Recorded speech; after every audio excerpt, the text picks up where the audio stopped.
Hello friends, welcome to my another blog. আজকে যে ভিডিওটা আমি করতেছি, এই ভিডিওটার মাধ্যমে আপনারা শিখতে পারবেন যে কিভাবে অ্যান্ড্রয়েড টিভি বক্স একটা টিভির সাথে কানেক্ট করতে হয়, আর এটা কানেক্ট করতে কি কি প্রয়োজন, কিভাবে কানেক্ট করতে হয়, সম্পূর্ণটা আমি আজকে ভিডিওটার মাধ্যমে আপনাদেরকে দেখানোর চেষ্টা করব।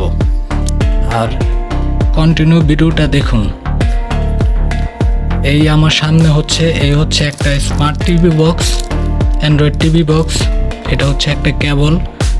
এই কেবলটা দ্বারা আর কি এই বক্সটা থেকে এই এলইডি টিভির মধ্যে কানেকশন হবে, যেটার মাধ্যমে এই এলইডি টিভিটা স্মার্ট টিভিতে রূপান্তরিত হবে আর কি, অ্যান্ড্রয়েড টিভি বক্স মাধ্যমে। এটা হচ্ছে অ্যান্ড্রয়েড টিভি বক্সের ইউজার ম্যানুয়াল। এটা দেখেও আপনারা জানতে পারবেন কিভাবে এটা কানেকশন করতে হবে। এটার মধ্যে সম্পূর্ণ লেখা আছে, আপনারা চাইলে এটাও করতে পারেন। আর এটা হচ্ছে তার রিমোট, আর এটা হচ্ছে চার্জার, মানে এটার সাথে এটা কানেকশন দিতে হবে। আর কিভাবে দিতে হবে এটা এই বক্স থেকে টিভির মধ্যে কোথায় দিতে হবে সম্পূর্ণটা আমি দেখাচ্ছি, আমার সঙ্গেই থাকুন। সর্বপ্রথমে এই কেবলটা দ্বারা আমি এই বক্সের সাথে লাইন দেব। এই হচ্ছে কেবলটা এই এলইডি টিভির HDMI যে পোর্ট আছে ওই পোর্টের সাথে এটা লাগাতে হবে আর কি, আমি দেখাচ্ছি।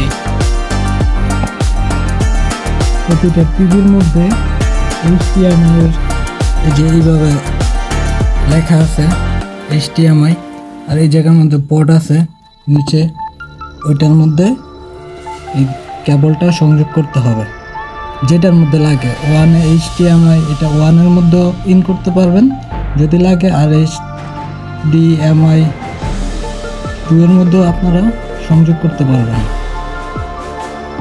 আমি এই যে কেবলটার মাধ্যমে আমি এটা কানেকশন দিয়ে দিলাম। HDMI 2 এর মধ্যে আমি কানেকশন দিছি। তারপর এই হচ্ছে কেবলটা, এই যে যেটা টিভি থেকে আসছে আর কি, এই কেবলটা এই যে এটার এই যে এই জায়গার মধ্যে লেখা আছে। আমি যদি দেখানোর চেষ্টা করি আপনাদেরকে, এই যে HD লেখা আছে আর কি, এটার মধ্যে আমি এটা সংযোগটা দিয়ে দিব।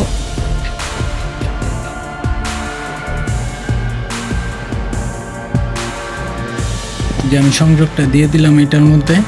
এখন আর কাজটা হচ্ছে, এখন আমি চার্জারটা এটার মধ্যে কানেক্ট লাগাবো আর কি। এখন এই যে এটা হচ্ছে চার্জারের কেবলটা, এখন আমি এটার মধ্যে চার্জারের কেবলটা লাগাবো। এটার মধ্যে যে জায়গায় কেবলটা লাগানোর একটা জায়গা আছে, দেখানোর চেষ্টা করতেছি। এই যে এই জায়গায় এপি লেখা আছে, এটার মধ্যে কানেকশনটা দিব। এই হচ্ছে চার্জারের কেবলটা।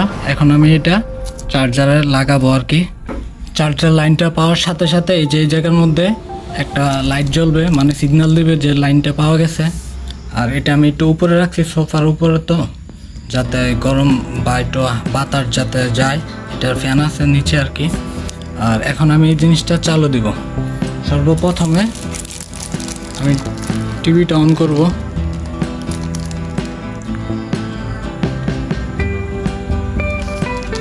টিভিটা অন করার পরে টিভিটা এখন কোন মুডে আছে এটা চেক দিব। এখন আমারটা পিসি মুডে আছে। সচরাচর সবার এটা টিভি মোডে থাকে, আর টিভি মোড থেকে আপনারা